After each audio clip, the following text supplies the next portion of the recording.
नमस्कार, बहुत स्वागत है आपका 9 PM में। मैं हूं आपके साथ आपका मेजबान नदीम अहमद।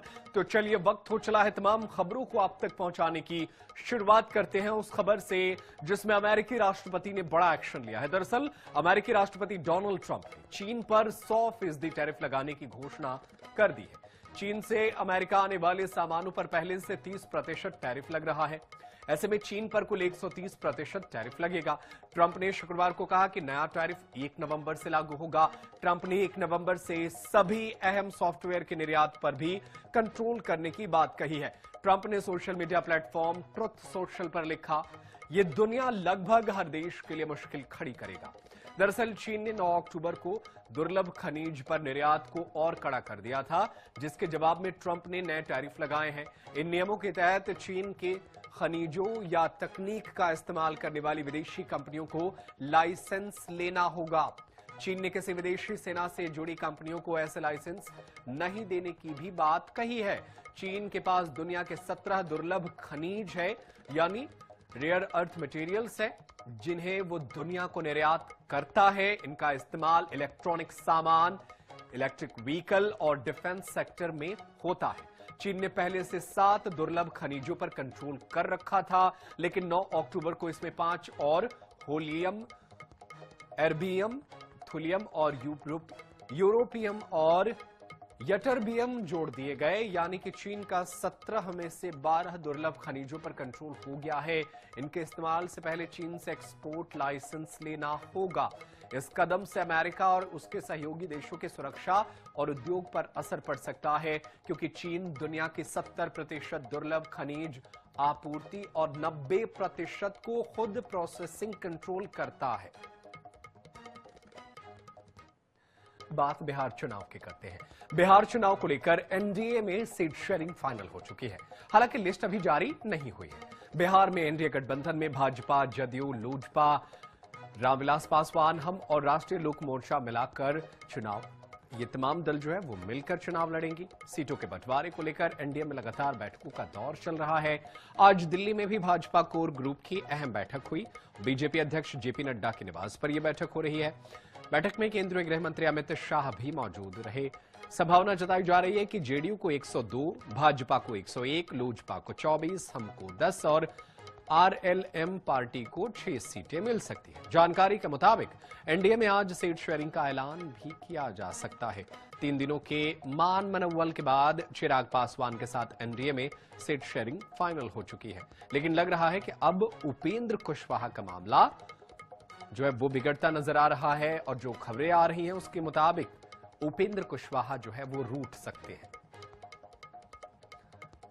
हालांकि बीजेपी के तमाम बड़े नेता जो है बिहार में सीट शेयरिंग को लेकर के लगातार नजर बनाए हुए हैं, और दिल्ली में भी आज कोर ग्रुप की बैठक हुई, जिसमें यह तय किया गया कि किस तरीके से एलजेपी यानी चिराग पासवान की पार्टी को सही सीटें दी जाएं, उनके मन मुताबिक सीटें मिले और वो गठबंधन में बने रहे, इसके लिए अहम बैठक हुई।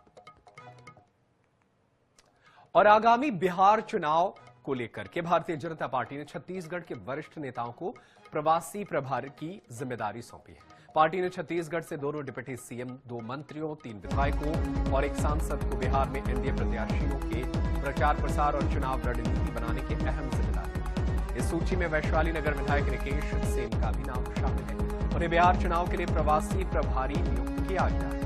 इनके साथ विधायक भावना बोहरा, लखनलाल देवांगन, सांसद बृज मोहन अग्रवाल, मंत्री राजेश अग्रवाल और मंत्री गजेंद्र यादव को भी महत्वपूर्ण भूमिका दी गई है। पार्टी के संगठन के अनुसार ये सभी नेता बिहार में होने वाले 2 चरणों के मतदान के दौरान एनडीए प्रत्याशियों के लिए मैदान में उतरकर प्रचार और जनसंपर्क अभियान चलाएंगे।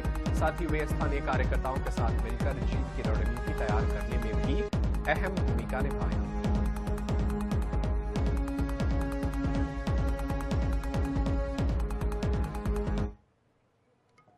मुख्यमंत्री डॉक्टर मोहन यादव के 1 दिवसीय धार दौरे पर रहे। इस दौरान जो नेता प्रतिपक्ष को नागवार गुजरा, नेता प्रतिपक्ष उमंग सिंघार ने बीजेपी पर गंभीर आरोप लगाया। अब सवाल यह है कि कांग्रेस के इस डर के पीछे की वजह क्या है पूरा मामला, देखिए इस रिपोर्ट में। ये तस्वीर मुख्यमंत्री डॉक्टर मोहन यादव के धार दौरे की है, जहां वे जय ओंकार भिलाला समाज के प्रांतीय सम्मेलन में शामिल हुए।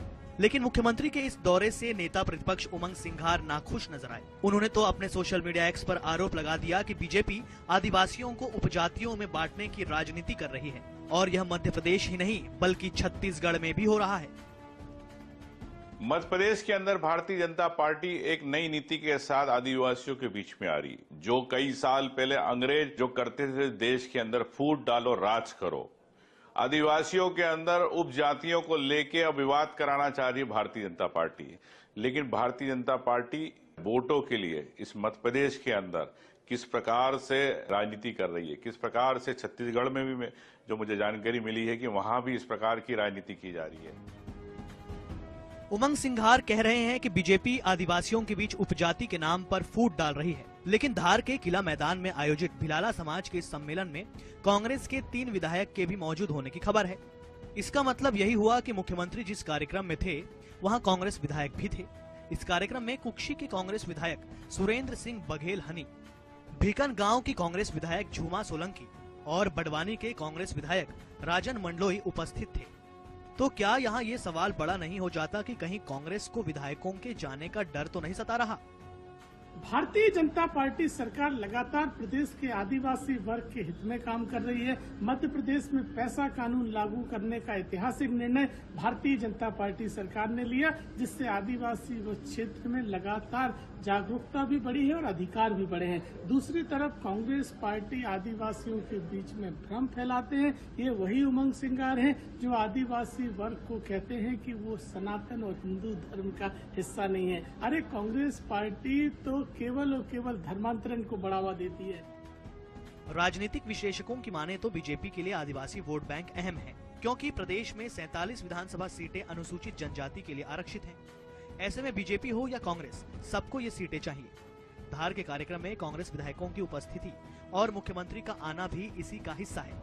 कांग्रेस को लगता है कि वोट बढ़ सकता है और बीजेपी को लगता है कि ऐसे कार्यक्रम से वो आदिवासी के हितैषी बनेंगे। INH 24/7 के लिए अंकुश मौर्य के साथ लोकेश चौहान की रिपोर्ट, भोपाल। छत्तीसगढ़ में भाजपा ने एक बार फिर कांग्रेस पर आदिवासी नेताओं के अपमान का आरोप लगाया है। भाजपा ने AI वीडियो के जरिए आरोप लगाया कि कांग्रेस में लगातार आदिवासी नेताओं का अपमान हो रहा है। भाजपा ने दीपक बैज को लेकर भी टिप्पणी की। अब इस मसले पर बैज ने भी पलटवार किया है। इसके साथ ही आदिवासियों के अपमान को लेकर भाजपा और कांग्रेस के बीच रार छिड़ गई है। आखिर क्या है पूरा मामला, देखिए इस रिपोर्ट में। छत्तीसगढ़ में कांग्रेस का संगठन सृजन अभियान चल रहा है। सभी जिलों में जिला अध्यक्षों की नियुक्ति की जानी है।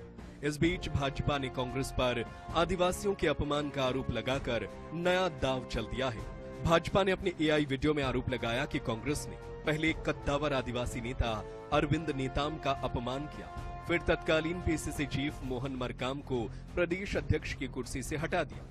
अब संगठन सृजन कार्यक्रम के जरिए वर्तमान अध्यक्ष दीपक बैज को निपटाने की तैयारी की जा रही है। भाजपा के AI वीडियो में पूर्व मुख्यमंत्री भूपेश बघेल और नेता प्रतिपक्ष राहुल गांधी भी आपस में बात करते नजर आ रहे हैं। इस वीडियो के माध्यम से भाजपा ने यह दिखाने की कोशिश की है कि संगठन सृजन कार्यक्रम के जरिए दीपक बैज को नजरअंदाज किया जा रहा है। जिला अध्यक्षों के रूप में अधिकतर जिलों में भूपेश बघेल के समर्थकों को ही चुना जा रहा है। भारतीय जनता पार्टी को थोड़ी बहुत भी अगर शर्म नाम की चीज है तो प्रदेश के आदिवासियों से उन्हें माफी मांगना चाहिए। वो इसलिए क्योंकि आदिवासी शब्द भारतीय जनता पार्टी के मुंह से निकले, ये बिल्कुल भी मुझे लगता है ये अच्छा नहीं है। इसलिए क्योंकि आदिवासी दिवस के दिन आदिवासी कार्यक्रमों को बहिष्कार करने वाले, एक बधाई तक नहीं देने वाले, ये किस आदिवासी की बात करते हैं? कांग्रेस पार्टी ने कभी आदिवासी को, अनुसूचित जाति को, पिछड़ा वर्ग को कभी भी अवसर नहीं दिया, सम्मान नहीं दिया। उनके साथ अन्याय और अत्याचार ही किया है। ये कांग्रेस का इतिहास है और इसलिए जो हसरा आपने बताया, आने वाले समय में पता नहीं और किसका ऐसा हसरा होगा। छत्तीसगढ़ में कांग्रेस संगठन सृजन कार्यक्रम में जुटी हुई है, लेकिन इस बीच भाजपा ने आदिवासी अपमान का मुद्दा उठाकर कांग्रेस को घेरने की कोशिश की है। दूसरी ओर कांग्रेस भी भाजपा के आदिवासी नेताओं के अपमान और उपेक्षा को लेकर भाजपा को घेर रही है। ऐसे में संगठन सृजन को लेकर चल रही सियासत आदिवासियों के अपमान पर केंद्रित हो गई है। Gaurav Sharma, Raipur, INH news.